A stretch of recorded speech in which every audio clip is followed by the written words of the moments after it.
at the water. Ooh, ooh, it's raining down. Ooh, ooh. Hey everybody! So this week the Party in the Frog is late again. End of the semester. I've been doing some real estate, lots of music, which is all good stuff. And so the theme for this week's Party in the Frog is determination.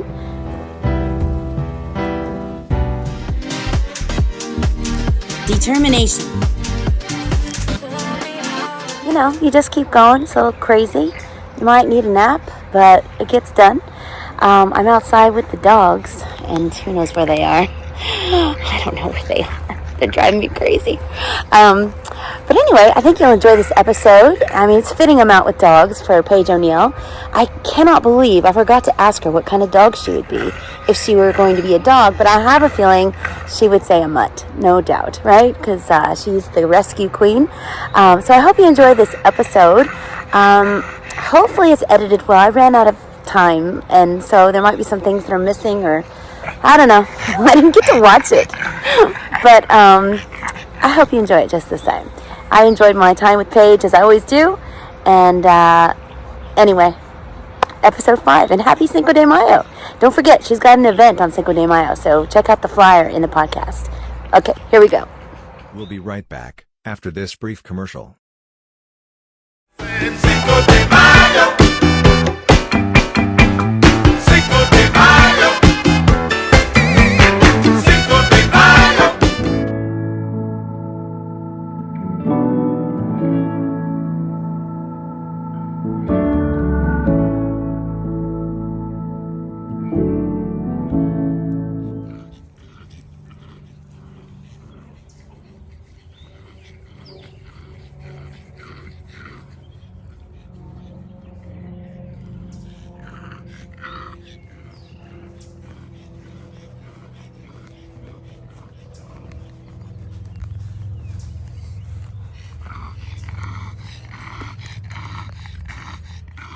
Interesting facts.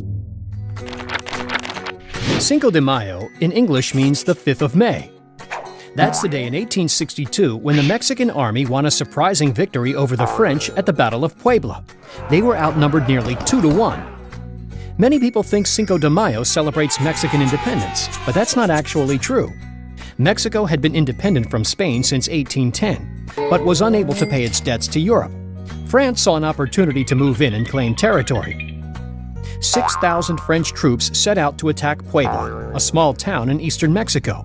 But an underdog force of about 2,000 loyal Mexicans defeated them. Their heroism was a source of great pride for the people of Mexico. Today, Cinco de Mayo is celebrated more in the U.S. than it is in Mexico, especially in areas with large Mexican-American populations like Los Angeles and Chicago. It is celebrated with Mexican food, mariachi music, dancing, and other special customs. Cinco de Mayo honors the strength and courage of the Mexican people at the Battle of Puebla, and a victory that seemed impossible. Interesting facts. We'll be right back after this brief commercial. Merch sale. Use coupon code FROG for $7 off one order total. Don't miss out. Shirts, hats, mugs and more. www.bellyofthefrog.com.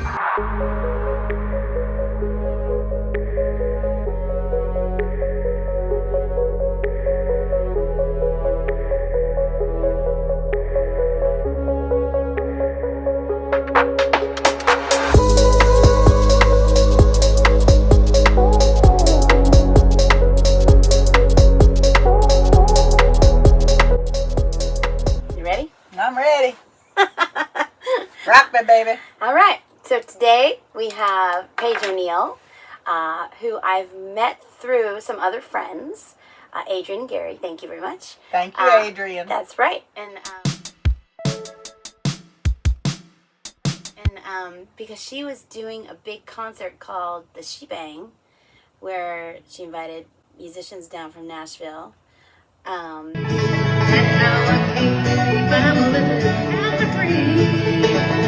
wish you all the folks who treat me right.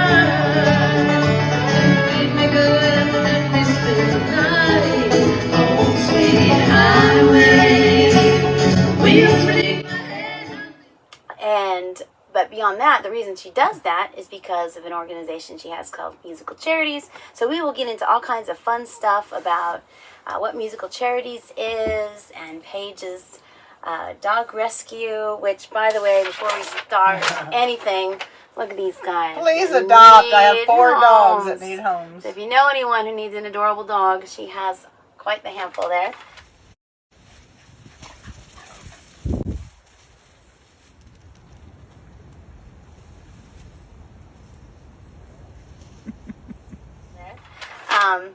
All right, so Paige, this is the part where you get to just tell us about yourself. Who is Paige? I get to talk about myself? Who is Paige O'Neill? Who is Paige O'Neill?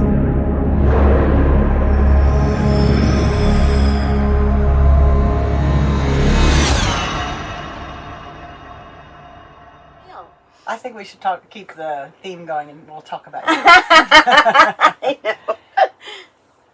I am a very fortunate person. I've been able to enjoy all of my loves in life as careers and hobbies. And I am living life and really enjoying it, and meeting great people and hanging out with great people, and get to enjoy all of my animals. And I'm just surrounded by a lot of positive energy, and I'm just one of the lucky ones, I guess. Yeah, and I know that you came to Atlanta and you became a vet tech. Is that right? Was that your first?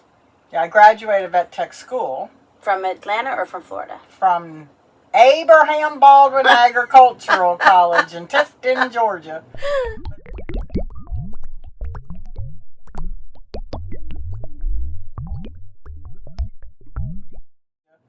But the reason I enrolled in that particular school was because we got to do a 6-month rotation at the University of Georgia Vet School. Oh, neat. Best 6 months of my life. Oh. Of my life. Oh, I mean, yeah. it was awesome. Yeah. So then I graduated and I got a job at Cobb Emergency Vet Clinic, and that's what brought me to Marietta.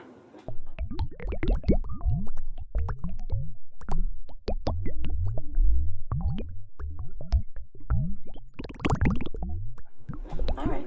And then you worked as a vet tech for how long? I did a few years at Cobb Emergency, and the hours finally got me. Yeah. And then I went to a daytime clinic, and I actually worked with a crook Yeah. of a vet.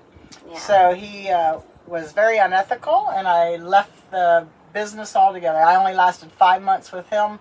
Quit that, did not want to go back into teching, had no idea what to do. And so a friend of mine was a tennis pro, and she said, "Why don't you teach tennis?" And I said, "Yuck, I don't want to do that."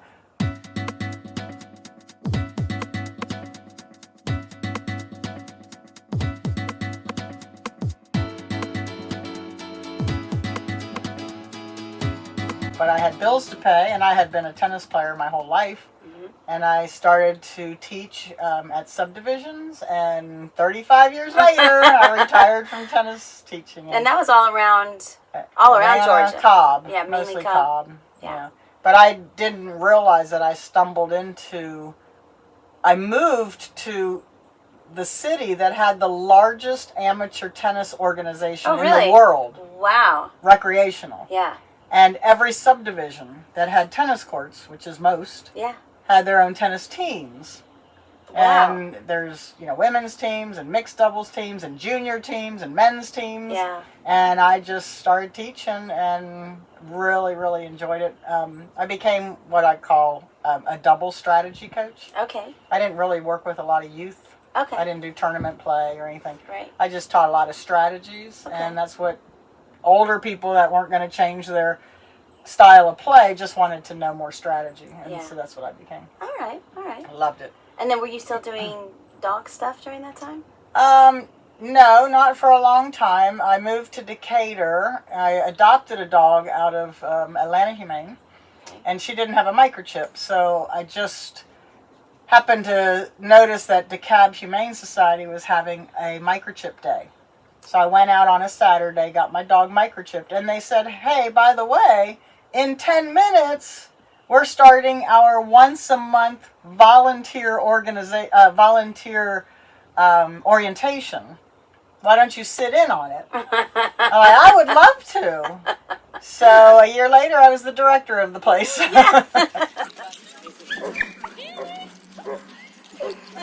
So I volunteered and then became director. It was the hardest 8 months of my life, and I couldn't do it. It was a setup for failure type of job. Yeah. So I quit that and learned a lot and opened up Mostly Mutts Animal Rescue. So if you guys know about Mostly Mutts, when was that, Mostly Mutts? 2004. I started it with my partner in our, we bought 4 acres in Kennesaw. Yeah. And we ran it, I ran it for 10 years, almost 10 years. I made it about 9.5 years. Wow. And then I gave it to the executive director, Tammy Turley, who runs it now. And it's still going strong, and it's got a great reputation. And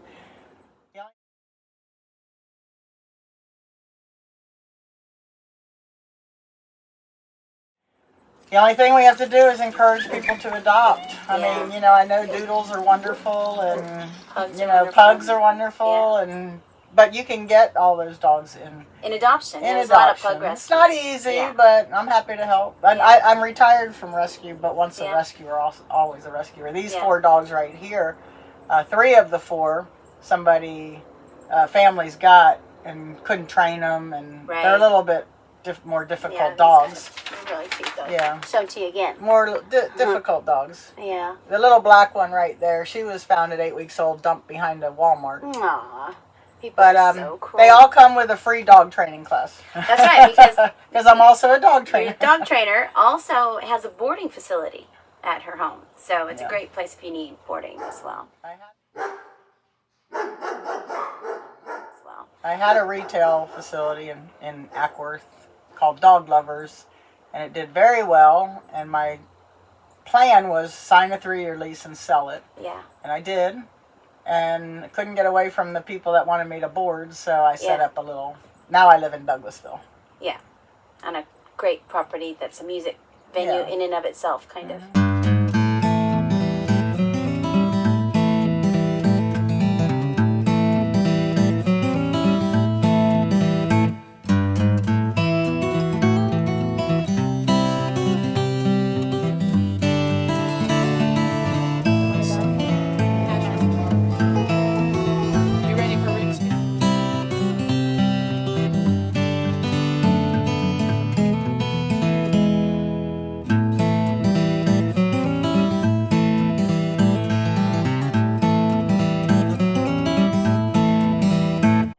Cheers. Yeah, that's right. This is our first, beverages in the Frog, although mine's still just caffeine. To Jeannie. But it matches my shirt, which I didn't even do on purpose.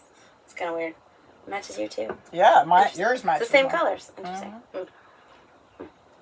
Okay, so, and I think one of the things that I love when we talk about things is how you feel and have proven that you're guided on these various paths.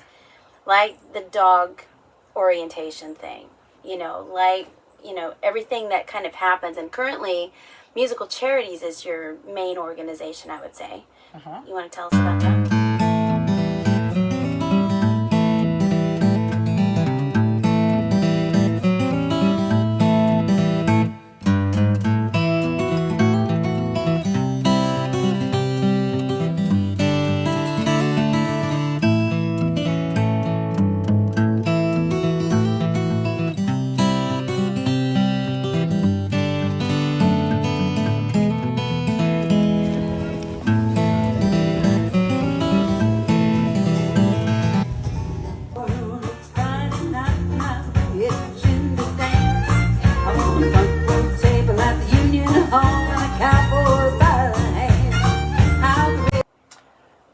After I sold my business, I have a few Nashville friends, especially Pam Gadd, and she's phenomenal. Yeah. She was the lead singer of Wild Rose, which was a Grammy-nominated band. Yeah.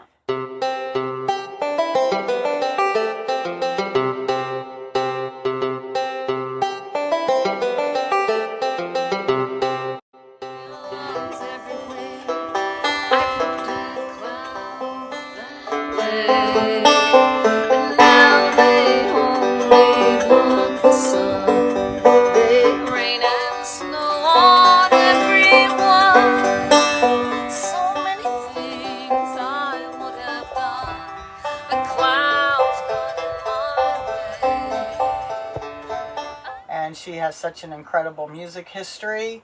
There's kind of 4 arenas of being in the music business. One is, being an instrumentalist. Mm-hmm. So a lot of people are great instrumentalists, but they don't write. And then there's songwriters, and they might be great songwriters, but they don't sing. Mm-hmm. Then there's great singers that don't play a musical instrument. And then there's great entertainers, on stage. Well, Pam is all of that. Yeah. And so I was like, I got to get you in front of people, Yeah. And she's like, well, good. The one thing I'm not is a promoter. And it's hard to self-promote. Mm-hmm. So, I said, I'm happy to self-promote. I'm happy to promote you. So I figured, let's just do a nonprofit and have it benefit the community. So I started Musical Charities, and what we try to do is create events to put our songwriters. We don't really work with bands, and some musicians that just do covers and things, but anybody that's really good at entertaining, and give them an audience. So we create an event, get a venue, get people to come, buy tickets, and hopefully offer the audience great music. Mm-hmm. And then we have a silent auction or a raffle or something, and then we pay the musicians, though. That's what's really important, Right. and that's our first priority. Right. You and many others, Pam included, are always starving musicians. But then you add COVID to it, Yeah. and they lost. Not only did they lose their gigs, but they lost their lessons and their monthly things that they did, that got paid for. So, And a lot of venues closed during that venues, time. and even so people in the sound business lost their Yeah. jobs, and Yeah. so I wanted to help not only pay them, but pay them well, Right. and focus on them. And then whatever's left over, we choose a beneficiary, and that can be an individual, a family, a charity, a small business that's struggling or something, a veteran, things like that. Yeah. And we either pay a bill or we purchase an item that they need. But Right. we never put money in their pockets like Aflac does. Right. That's how they advertise. We put money in your pocket. We don't do that. Okay. So, now that you are secretary Yeah, I'm on the secretary board, now. yep, good addition. And I have to be honest with you, I'm a decision maker. And when somebody says, no, I wouldn't do that, I go, but you have very, very, very good inside information, intellect, common sense, a combination of everything. And I do try very hard to listen to you. I listen. I just am very opinionated that's sometimes. okay. But Yeah, you really have helped. Well, thank you really you. have helped. Thank you. It's been a lot of fun. I love what you're direction. doing, so it's fun to be part of Yeah. it. And anyone who wants to be a part of it can go to musicalcharities.org. Musical Charities. Yeah. I'll probably drop in a little picture of that right here so that you can see it.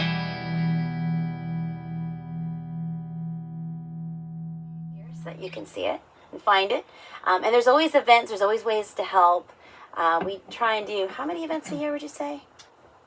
Well, like big ones, one a year. Yeah. Like we're hopefully we'll do the 3rd annual shebang, big Right. shebang, and that's with these 4 ladies: Pam Gadd, Becky Buller, Donna Ulysses, and Irene Kelly. I don't know if it'll be those 4 again. Right. And then we try to just gig out a little bit. Yeah. We were doing the wine market every Wednesdays, and then we did Glover Park this past week. That's right. And then there's perhaps some exciting news coming Yeah. with a new venue Yeah. that'll have some Cinco regular... de Mayo is our next Yeah. event. Cinco de Mayo. So this will be a good promotion for that. And it's actually a fundraiser for Musical Charities. Okay. The Higher Ground is doing the event with us, Okay. but they want the money to go to Musical Oh, nice. Charities to Okay. pay for the singers and, whoever Right. we come. Right.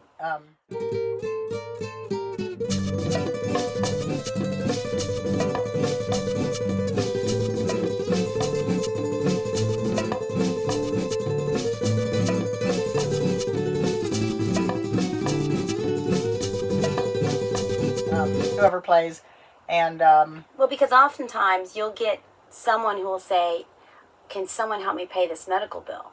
So it's important to have that fund so that readily available because we can't always do an event in the time frame Right. needed Right. for the person who needs the help. Immediate. So it's good to Yeah, have. if somebody needs a hot water heater, we can't say, Right. well, let's see. Let's go do an sing event some 2 months songs. ago, 2 months from now. Go do some busking. Yeah. So hopefully we'll get our bank account up a Yeah. little bit. But Yeah. so we've benefited a lot of animals. So I still get to do my animal passion here because we can help rescues, and Musical Charities helps me pay some of the bills Right.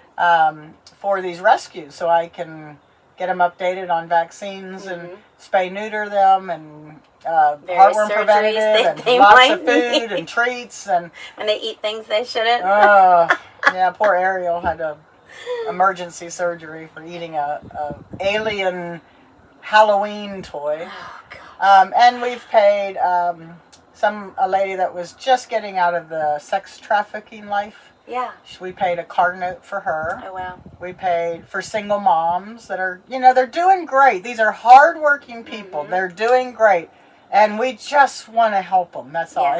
It's not for anybody who doesn't help themselves normally. Right. But Right. maybe they're just like, oh, you keep in their nose, and then we pay Which is a a lot gas of people bill right now. You pay a gas bill that's overdue. Yeah. The biggest thing we did is we did Christmas caroling about 2 years ago in honor of a young 28-year-old girl named Lindsay D'Ercole, and she passed away at 28. But she grew up at Scottish Rite Hospital because she was sick her whole life. Yeah. Wonderful family. I called her family. She was in a respirator, so we knew things weren't going well. Yeah. So I called the family and I said, what can Musical Charities do for you? And she said, nothing for us. She said, when Lindsay was at Scottish Rite as a baby or a child, there was a lot of things to keep her busy. Right. But as a teenager, there was nothing to keep her busy. So we did Christmas Carol and just asked everybody for $10. We raised $5,500. Wow. We actually raised $6,000 because we paid Pam to come down and lead them.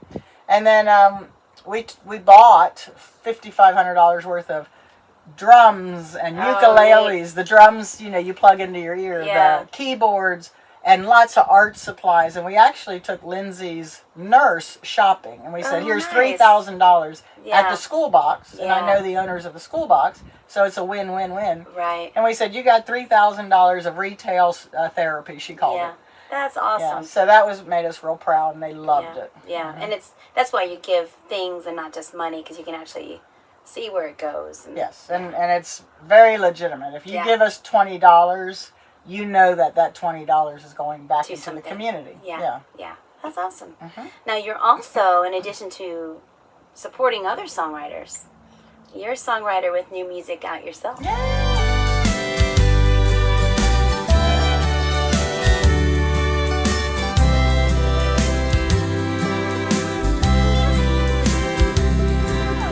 You want to talk about your album? Because you just finished it. Yeah, it's my second album. My first album, I had Johnny and Jeanette Williams did 11 songs on a CD. Okay. So it's not streaming because I don't think they had streaming back then. They made me sing one because I don't consider myself a singer. So that was fun. And then this time, Brian Austin from Nashville produced my second CD or second album. And they're both called, excuse me, she made me drink this beer. So my last name has an apostrophe, O apostrophe N-E-I-L-L. Yeah. So this is called O Originals. Oh, I like that. So the first one was Originals, and this is Originals 2. Okay. So there's 12 songs, and they're all streaming now. Nice. Nice. Yeah, on all the platforms you can find. And I had to songs. sing them, so. Yeah. And I know. we talk about her voice. It's a very unique, special voice. Like, it's everyone.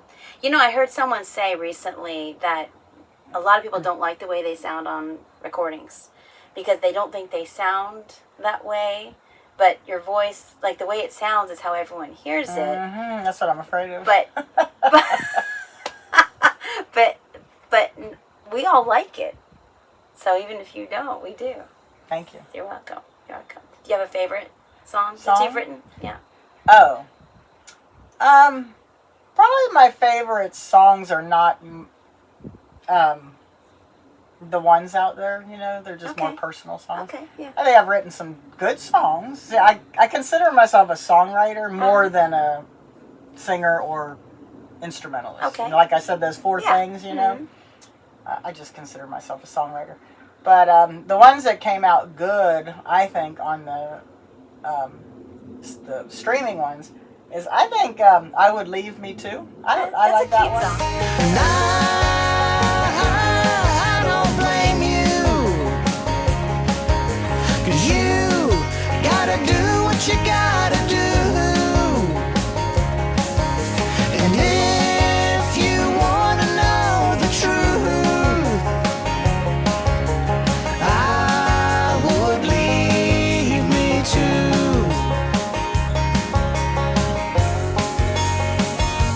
Yeah, that's a cute song. And then Unforgivable, Mm-hmm. true story, Right? about a friend of mine whose jerk husband. Yeah. Yeah. Well, most of your songs come from Yeah. stories that you've either Other people's experienced or perspectives. other people's. Yeah. Yeah. Except But for my. Unforgivable has Olivia Newton-John's piano player. Oh, that's really playing. cool. Yeah.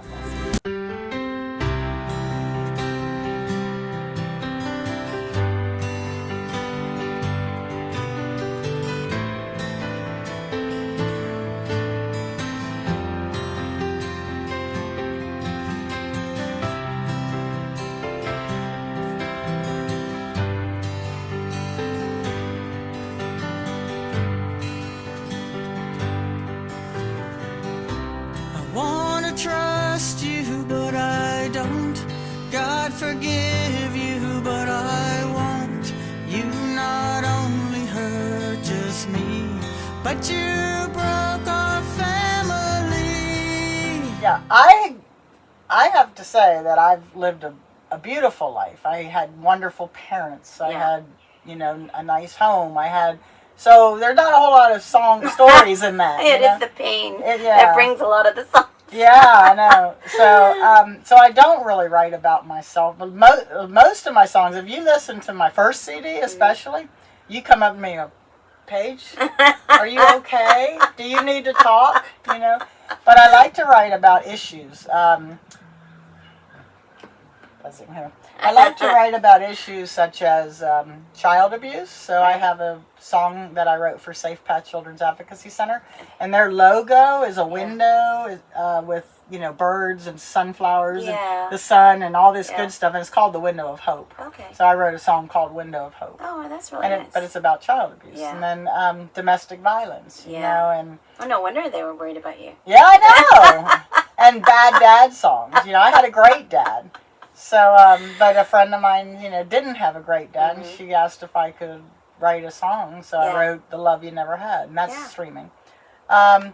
Yeah, I write a lot of sad songs, But but you I also also- wrote yeah. a wedding song Right. and a love song, and Like one of my favorites is I can't think of the name of it, but it's about the daughter and the love. Man of My Dreams. Man of My Dreams. Yeah. That's one of my favorites of yours. That one came out good. And Yeah. Wanda Yeah, it Vick is sounds playing really that good. fiddle Sounds on really it.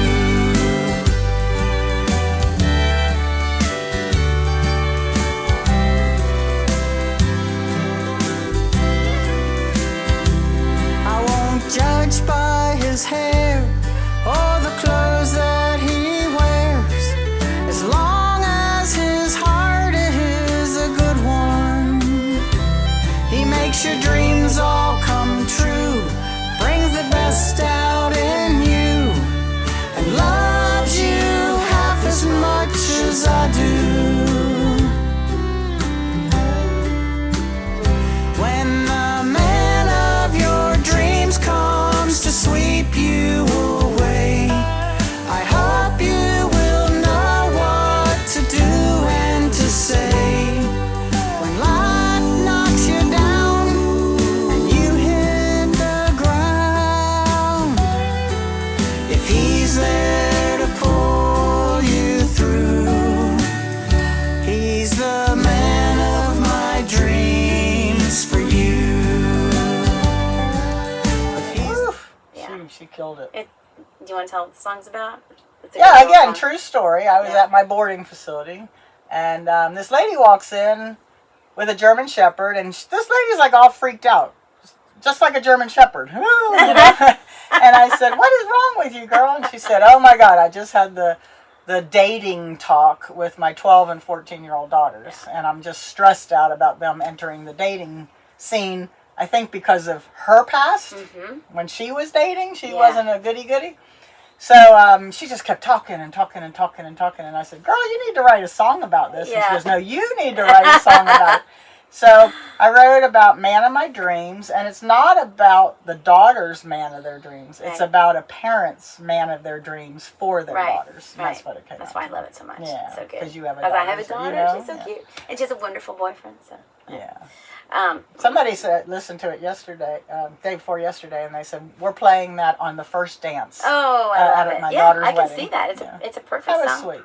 Never thought of it. Gosh, there's probably a way where you could, to help musical charities grow, get that into some of the weddings that happen in June. There must be a way. Honey, even my wedding song has never been played at a wedding. I wrote a wedding song for my nephew, and I said, I'm not singing it. So you got to get somebody else to sing it. It never got sung. It's a virgin wedding song. But you also wrote a song that I love called Miami Vice. Not Miami Vice. Miami Nights. Yeah.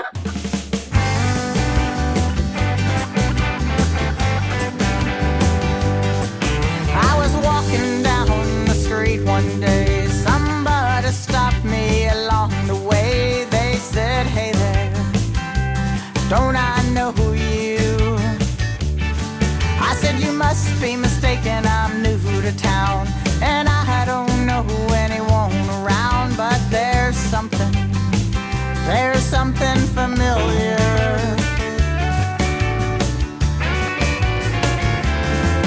Flashback to those Miami nights, we danced under the city lights. Flashback to me, loving the love of my life. We dropped the top down in Key Biscayne. Your hair was blowing like a hurricane. Your sky blue eyes drove me absolutely insane. Not only do you know me, but you used to love me.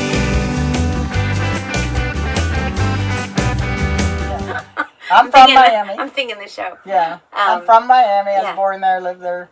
And I just I came up with a real good groove one day, and I just started belting out something, and it turned out to be all about Miami. Yeah, that's a fun song too. Yeah, I like that song. Yeah. And then, is something happening with Keep Your Faith? I thought I heard you talking about someone was going to use that for something. Oh. I don't know how I always say God is my co-writer. Yeah. I mean, he is. I don't know where these songs come from. Right. I don't know how they get written. I don't know how the thought even. It is pretty magical, I have to say. It is magical. It is. Or godlike, or touched He's by God, just whatever my you want to co-writer. say. Right. I mean, he put, you're a messenger. And I'm not religious. I'm very spiritual. Right.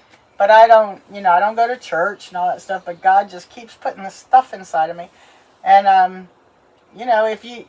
if God is doing that and you're not doing anything about it, I think it's sad. I think the messenger needs to deliver. That's right. So, I didn't like to get on stage. Yeah. I don't want to get on stage. I don't want the attention and all. But she's great on stage. And she's very kind. But you guys have told me if you want your message out there, you have to present it. You do. And so that's why I've had to get brave. And I mean, honestly, and I've already told you this, but your album with you singing is much better than your album with you not singing. Thank you. Yeah. Very kind. I think so. All right. So tell us something that we don't know about you. And it could be anything that you're comfortable with, like your favorite food, a favorite place you've traveled, anything like that. Yeah, I'm not a traveler. Yeah. Don't want to travel, which makes me a good dog boarder. Right. That's true. You're always home. I hate to travel during Christmas and New Year's. I just love to be at home. Yeah. We'll stick with the food thing. So my favorite food growing up was probably, like everybody's, chocolate. Yeah. And my whole family are chocoholics. Yeah. So in 1980, I gave it up. That, to me, you told me this before, and I could not believe it's true, but it is true. Yeah, I just, I gave it up for New Year's Eve, and then people started to go, Paige, look! And then it became a challenge. I'm very competitive. And seriously, my tennis team, we were on the road. I was in college. Yeah, you she know, wasn't having just a good time. tennis coach. She's a tennis pro, like award. I tried to yeah. go on the pro tour, Yeah. but that didn't Well, work. yeah. I played well, but the travel was tough. You know, Yeah. just I didn't like. I gave myself one summer, and then that's when I went to vet tech school. Right, So I was either going to go tennis. Okay. So anyway, so it just stuck, and Yeah. now I'm afraid to eat it because you know, like somebody who stops drinking, you know, if they start drinking, I'm afraid. So it's been a challenge, but I don't miss it, Yeah. and it has allowed me to keep some weight off Yeah. because my whole family, pretty much everybody in my family is a little bit overweight Yeah. from a lack Sweets, too. of chocolate. Yeah. Yeah, it is addicting. I'd say it Yeah, is. but it also proves to you that you can do anything you want. Yeah. Because I never thought I'd give it up for Yeah. life. Yeah. Now, if I get diagnosed with some disease, you betcha. Probably the first thing I'll eat is maybe Oreo cookies. Yeah. They're pretty good. Yeah, because you don't have chocolate in any sense. No, None. Not hot chocolate. But not. I will eat white chocolate. Okay. But I'm not addicted to white chocolate. Right. I can eat white chocolate. It's very sweet. It's too sweet. And yeah. then, you know, that's it. It is. And anything, like now I'm addicted to coffee ice cream. Mm. But I don't crave it every day. I Right. can eat a little bit and a month later, you know, I want some more Yeah. pizza. Okay. So, but yeah, I mean, I'll go into a ice cream store and say, do you have coffee ice cream? And Yeah. if they don't, I walk out. Okay. But if I ate chocolate, there's a Dude, 5,000 there's- choices. See, I like vanilla, so it does, like they always I don't get get me. that. I don't get how people. It's amazing how I many love kids vanilla. eat vanilla. I actually love vanilla. Okay, so kids, I guess, and you know this question isn't really just for young people. I've been saying, what is your advice to young people? But it's advice for anybody, you know, because wherever you are in your life, you might need a fresh start. Tips and advice.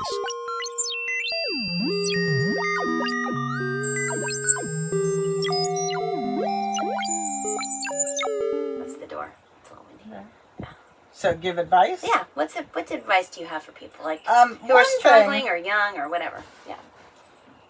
One thing I give advice to older people is always be a beginner at something. Okay. So I have a banjo. Oh, that's right. You did start the band. Yeah, and you know, I saw Pam playing it, and you Yeah. know, all these people, and I'm like, God, I wish I could do that. I wish I could do that. Yeah. I have a banjo, Yeah. so let's try it. Damn if I can't play the banjo now. and I never thought I'd be able. Now I'm Right. not that great, you know, Right. but I can play If it. you play it every day. Yeah, and I don't. Right. But you know, who in the heck would ever have thought that I would play the banjo? Right. And I Right. just think it's cool. If you want to play tennis, or if you know, don't just say, I wish I could play tennis. Yeah. But the best way is to get somebody to teach you the Right. right way. Because This if is you right. don't do it, if I picked up the banjo by myself, Yeah. I'd put it down and never, but I go to an instructor, you know, every other weekend. Yeah.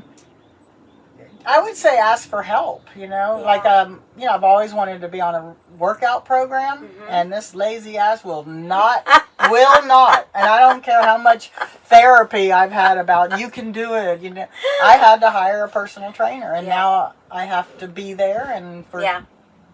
over 2.5 years now, That's I've been great. working out. Accountability.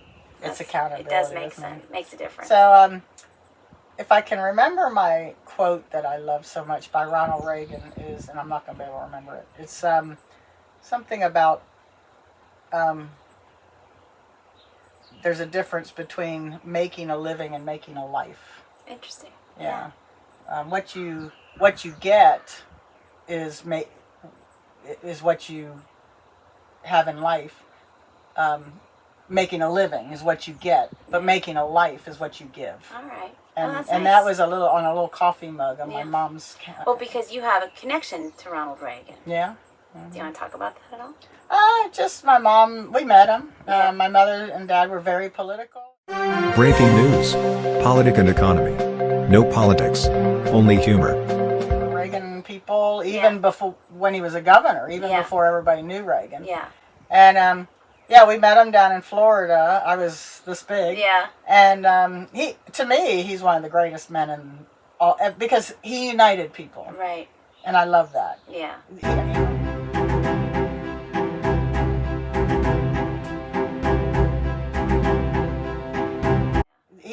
won by a landslide. Right. Yeah. You know, and he was charming, good looking. Yeah. Just sweet. An actor. And funny. Yeah. He knew how to work a crowd. Yeah, he knew how to work a crowd. But my mother had a picture with Reagan the night we went to this convention. Oh. And it was in the newspaper as Reagan and wife attend convention. Oh, gosh. And the next day they had to do a correction. So we have that picture. That's awesome. Yeah. That's so funny. I love that. Yeah. All right. Do you have a favorite word? Favorite word? Favorite word. Gratitude. Okay. Just be grateful. Grateful. Yeah. I just can't. If somebody's not grateful, I heard something on YouTube the other day, and it was, if I gave you $10 million, just $10 million, would you take it? I would, to help other people, though. Okay, but would you take it? Yeah. Okay. Now, if the catch on it is you won't wake up tomorrow, would you take it? Oh, no. Okay. So you're saying you're waking up tomorrow is worth more than $10 million. Absolutely. Yes. Why don't we think that way? I know. Because of bills. Yeah. So we got to be grateful that you have shelter. We have to be grateful of what we have. Yeah. And I just don't like people that focus on the negative. Yeah. You've got to focus on, and somebody else was like, Steve Harvey, who I think has wonderful advice. Yeah. He said, never get up in the morning and say, I've got to go to work. Right. Or I've got to go pay bill. I've got to pay bills. Mm-hmm. Always say, I get to go to work. Right. I mean, change one little letter. Right. Right. Well, it's very true, and you haven't seen it yet, but last week's, a couple weeks ago, podcast, because at the time of this filming, the Katie Martin episode has not aired, but my theme for that episode is to be grateful and gratitude. Yeah. I love it. Because I survived the car shooting. I know. So, I'm just shocked. Yeah, that was crazy. So. If you're out there in the audience and you shot at people on Sandy Plains Road, shame on you. And I want to interview you, find out why you did it.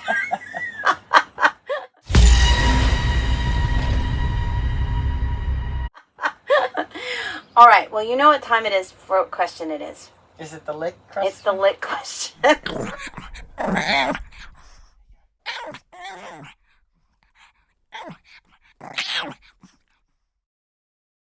You know, I can't come up with a good. I've had 3 weeks to think about this. I'll stall a little Ronald bit, Reagan. give you some time, and that might be your answer since we've already talked about him. But remember, I like it. Like, it was something that President Biden said. Now, and when you think about it, you could say, go lick something. Like, people used to say, I'm going to lick, you know, like it was beat somebody up kind of thing. So it could have been intentional, but nonetheless, to me, it was funny because of dogs. And you love dogs, and I love dogs. I mean, it's one thing we've connected with for sure. I mean, long ago, I was a dog trainer as well. So we had so many things in common when we first started talking. I think I just came up with my answer. You did? Yeah. Okay.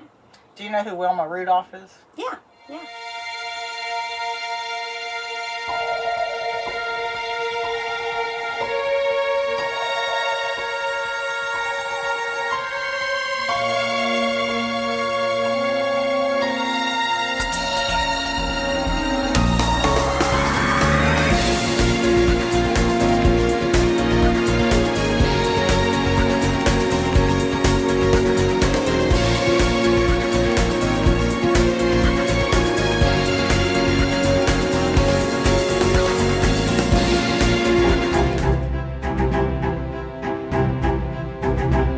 So I saw her speak at my college. Oh, wow. She's an African-American woman. Yeah. And I fell madly in love with her. Wow. She is, I don't know if she still is the record holder, but she's a track star, a track Olympian. Yeah. And she had the most medals in women's track. Right. So she was the most decorated summer Olympian. Yeah. Do you remember what year that was? In the 60s. In the 60s. But she had polio as a child. Yeah. Oh, I do think I remember seeing She was that. crippled. Yeah. They never thought she'd even walk. She had braces on and watched and everybody. Didn't she have, like, her legs were just completely They were all in out. braces. Yeah, they were deformed, and that's why she wore the braces. Yeah. And she would watch everybody play basketball, and she had to sit there, and she cried and cried and cried. And then she becomes the fastest woman in the world. Yeah. And so That's pretty incredible. I got a dog out of animal control, little dog. Yeah. And it was in a pen, a run, with 14 pit bulls and everything else. It's amazing, this dog. And the dog came out, jumped on my lap. Aw. I took her right to the vet. Yeah. And she had a broken tail and a broken femur and acid scars. Everything was healed, but it was broken. And so I said, who overcame their handicaps? And her name was Wilma. Oh, wow. Wilma Rudolph. How adorable. So if I could talk to Wilma Rudolph, and to think that I got to see her on stage. And that she's must just have been beautiful, incredible. beautiful woman. Do you remember anything she said? Well, she told us her story, Yeah. and then motivating about how, don't focus on what you can't do. Right. And practice harder than anybody else, Yeah. and it's I think to that's her the it's best not answer physical, so far. it's just this. That's the best answer to Wilma that Rudolph? question so far, yeah. Wilma Rudolph? Yeah, Oh, yeah. for sure. The only other person would be my second mother, who is a Cuban. My mom called her my maid, and I said, she wasn't a maid, she was my nanny. She goes, she was not your nanny, Paige. She cleaned our house. But Marcella, she's up there with my mom and dad. And I wrote her a song and sang it to her at one of our family reunions. Wow. Yeah, That must have been really that was special. touching, yeah. That's neat. So, All yeah. right. And anything else we need to share about upcoming events? Or we've got Cinco de Mayo. And where is the barn? What is it? Yeah, it's called Higher Ground, and it's on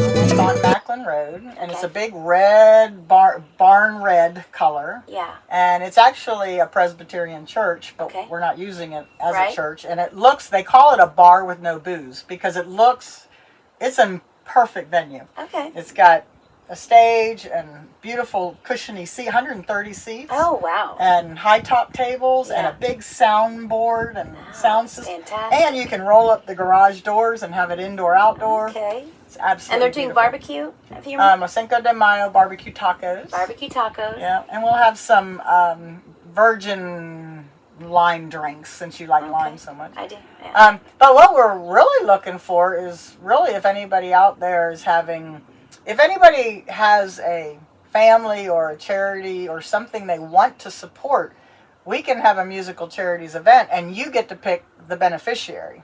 Right. So if you want to have a birthday party, which I highly stress that people give for their birthday, right?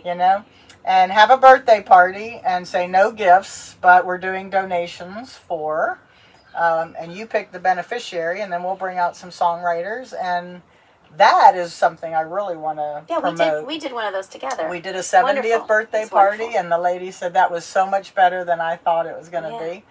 And so, if you have a graduation, anything, and we have songs that we can, like graduation. Mm-hmm. So Keep Your Faith is a song about sending, it's a song you could send your kids off to college with. Right. It's about, real quick, it's about when you find the darkness, know that you should solve your own problem. You should look inside yourself. You can get advice from mom and dad. You can have help from outside, but solve your own problems. Learn the skills, and that's a parent's job, is to give your children skills to solve problems. Right. And not solve them for your kids. Right. And that's what Keep Your Faith about. Yeah, it's a great song. But anyway, I really appreciate you and everything you do, and how you share your talents with everybody, and how this woman accomplishes more than anybody even comes close to. I just gave up sleep, that's all. Well, I know. If I could just give up a little sleep, I could. I gave up chocolate. You gave up sleep. I gave up sleep. So I have to do a sleep. But we need you to sleep. But I appreciate you being here and sharing all of that. You've become a good friend, and I appreciate you very much. Same. All right, you guys, we're going to end the podcast and drink our beverages, so cheers. Cheers. Come see us. Yeah. You, yay. I love him. We have to name him. Ribbit. Ribbit? He can be called Ribbit. Well, you know, my friend Schmitty, who gave me that, said, Named it. name it. Schmitty. So this is now Paige. Oh, God, no. That would be funny if you named after I think I will. PJ. PJ. Subscribe to Fly on the Wall, the Jam Sessions. For details, visit patreon.com/jeanniecaryn. Let's tour the frog.